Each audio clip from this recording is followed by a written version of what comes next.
Hey guys, you are watching and listening to the latest episode of K100 Sports as my dog just freely walks in the background.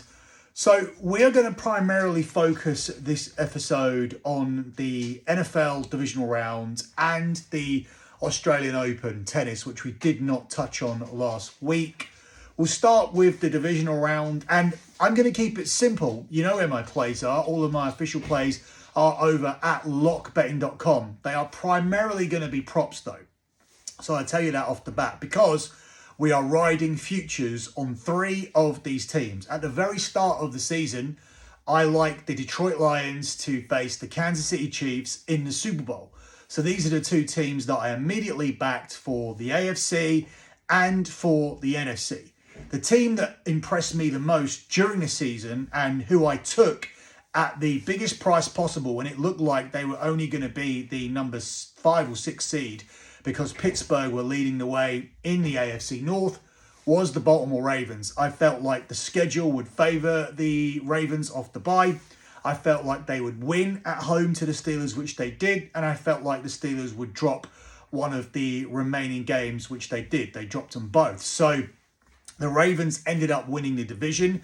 I got myself the number 3 seed instead of the number 5 seed. I wouldn't have cared either way because the way that this team play, they are going to put up points. They are going to move the ball with Derrick Henry. Lamar has been much better over the last 3-4 years in terms of what he does in the air. Obviously, the playoff record is still questionable, but I still believed in this team. I believe they were worth a shot if we could look past the playoff hoodoo and if the defence would improve a little bit throughout the year. They did. They continued to improve. In fact, they've been one of the best defences over the past 2-3 weeks. So overall, I'm very happy with my futures position where I have the Ravens to win the AFC, the Chiefs to win the AFC, and the Detroit Lions to win the NFC. So I'm not going to be investing too heavily in the games individually. I am looking to ride out my futures, but I am looking at a lot of props. As for how I think it will go, as for how I feel my positions will pan out, I genuinely believe that the Ravens will continue to win in what is the most hotly debated game of the week. I think the Ravens are the better team. I thought that the Bills would be favourites because they do have a 100% record at home for the game. But the books are like me. They believe in the Baltimore Ravens. They believe in what they've seen so far. And they've made the Ravens a 1-point favourite. Obviously, this isn't significant.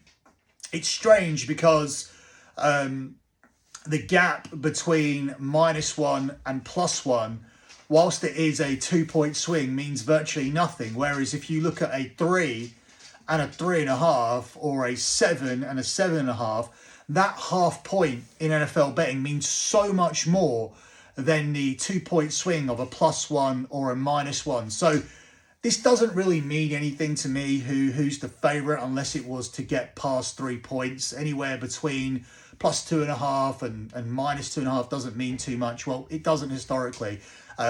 Oddly, it has at points this season where taking a -2.5 instead of a 2 has been painful at times. But most of the time, the majority of the time, it doesn't mean too much. But I still believe the Ravens will win. This is a team who beat the Bills already 35-10.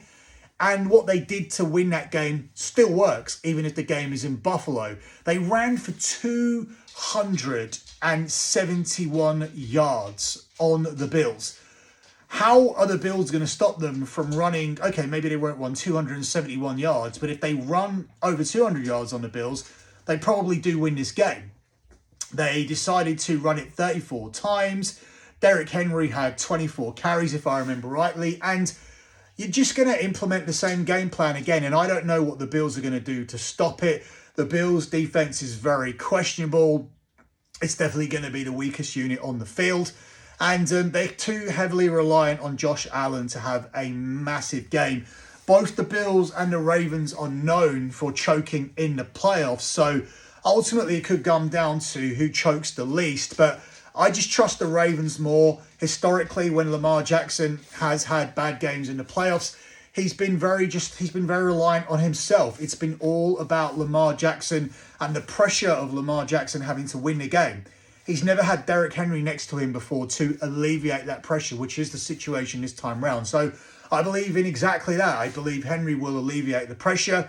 They can share the pressure. Lamar can rush. Henry can rush. He can beat you in the air as well. They just have much more ways to win the game, and I just simply think that they're better. And whilst it's hard to beat a team twice in the NFL in one season, I just believe that 35-10 and the way that they did it is so significant that the Ravens will be able to do it again. And I believe that the Ravens will be able to beat the Chiefs. I have the Chiefs coming past the Texans.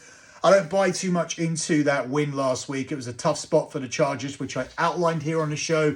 It was 3 road games in a row. Plus, obviously, we're having that personal situation in LA. It didn't affect the Rams, but I believed it would affect the Chargers because the Rams were coming up against a deflated Vikings team. That was the difference. Whereas the Texans, they were heavily motivated. As I said, it was going to be pinned up in the wall. Everybody wants to play you. Everybody thinks you're weak. And I don't think that they were particularly good in that game. I believe that the Chargers gave the game to them. And I don't believe the Chiefs are going to do that. Andy Reid, Patrick Mahomes coming off a bye.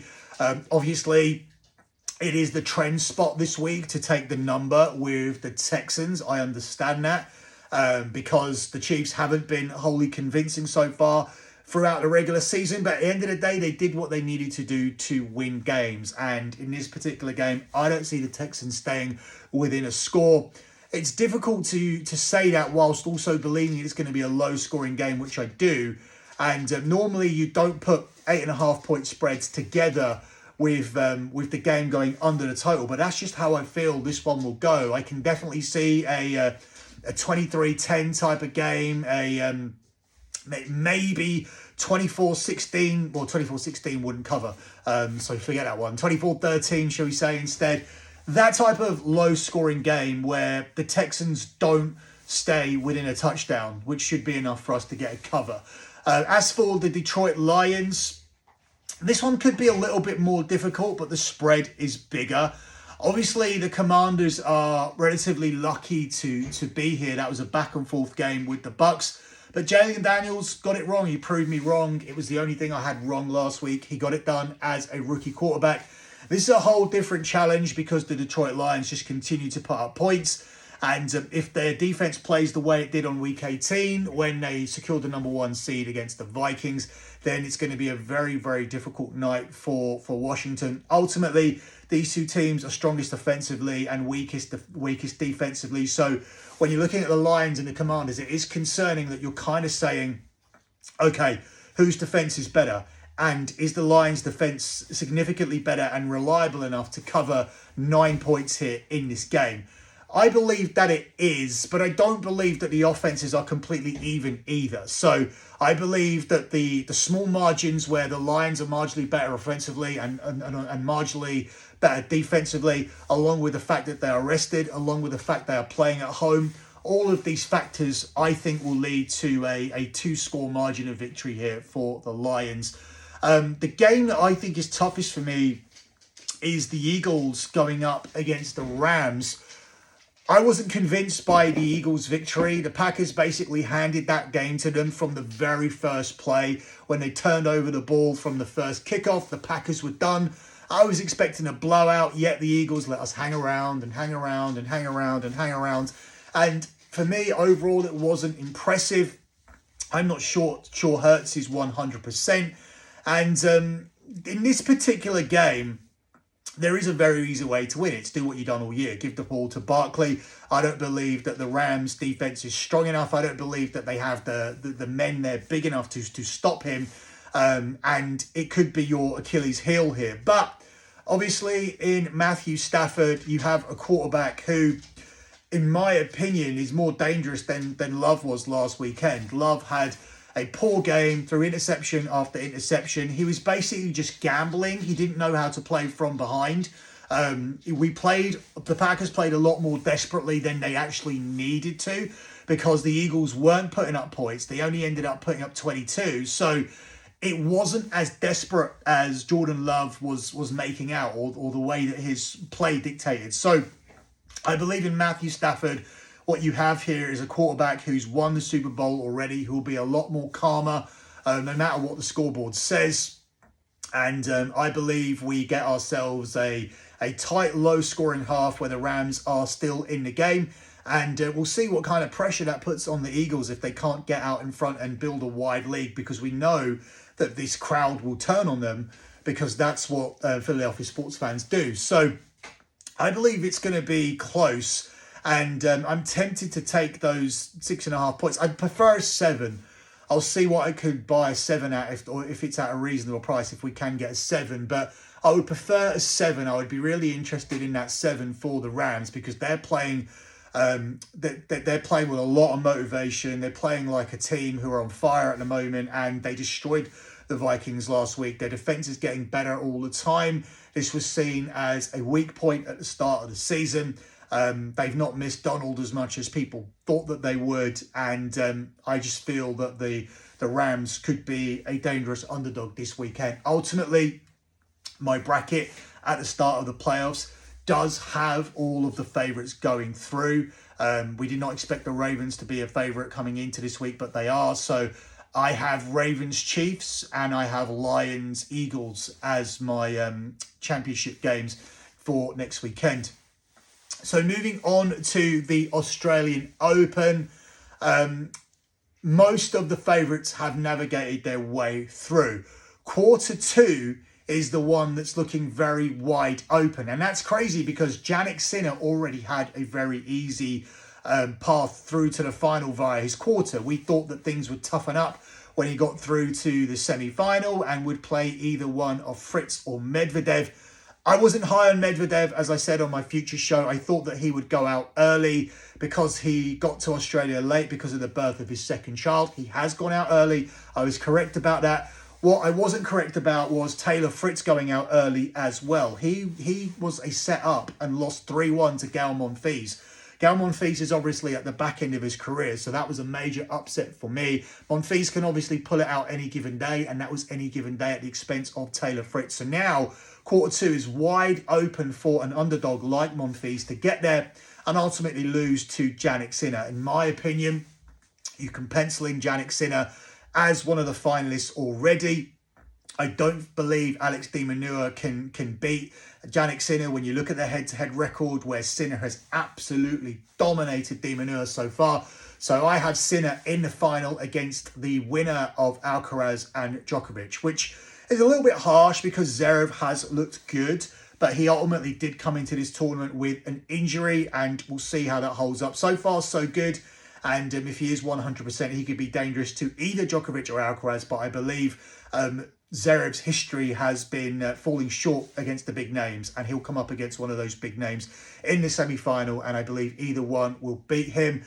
I'm just going to have to go for Carlos Alcaraz to be that man, though. I just feel that Novak might not be 100%.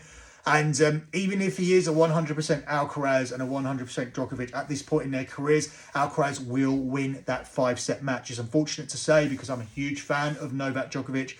I have a signed racket and t-shirt of Djokovic in my room. It's hung up. I love the guy, one of my favourite sportsmen of all time, but you cannot defy age. And Alcaraz has already beaten him at back-to-back Wimbledons. And Alcaraz desperately wants this. This is the last slam that he hasn't won already at this point of his career, which is phenomenal from Alcaraz. So he'll be heavily motivated, and he's a dangerous opponent for Sinner in the final, because Alcaraz has been getting the better of Sinner as of late and seems to be the only person who's able to do so. So that's the final everybody wants to see, and I believe that's what we'll get here right off the bat to start the year. I believe that we will get the big final that people want to see. Jannik Sinner versus Carlos Alcaraz, where this time I would be leaning Sinner, just simply because I believe Sinner will have a very comfortable path through to that final, whereas Alcaraz is most likely going to have to get through Djokovic, and then he may have to get through a potentially tough final against Zverev. He's going to play far more sets to get to this final than Sinner, at least that's what I'm projecting.